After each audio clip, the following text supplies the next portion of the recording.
Kung ilan na tinutukso ng shaggy o shagilid na lang daw ang buhok. Ang isang pamilyang nakilala ng GMA News, malala pa dyan ang problema. Lahat kasi ng lalaki sa mag-anak, halos wala ng buhok. Nakatutok si Connie Sison. Kakaiba ang pamilya paglinawan. Ang ama, anak, pati apo sa mag-anak na ito, halos naubos na ang buhok. Dahil dito, nabansagan tuloy silang pamilya Pendong. Parang bigla lang lalagas-lagas ba, punti-unti. Nalaglag yung mga buhok ng iba, punti-unti. Tapos baligo ko, nalaglag yung ibang buhok.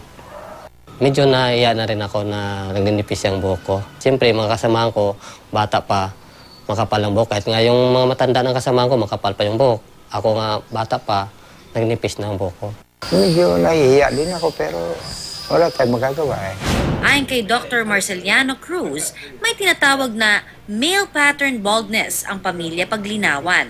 Yung testosterone ng mga lalaki tumataas, kaya nalulugas yung buhok.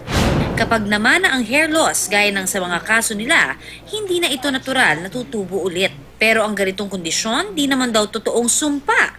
Dahil sa tulong ng teknolohiya ngayon, marami na raw paraan para masolusyonan ang nauubos na buhok. Nariyan ang hair transplant procedure. Ang iba pang solusyon sa pagkakalbo, mapapanood sa Pinoy MD bukas alas 6 ng umaga. Ako po si Connie Sison, nakatutok 24 oras.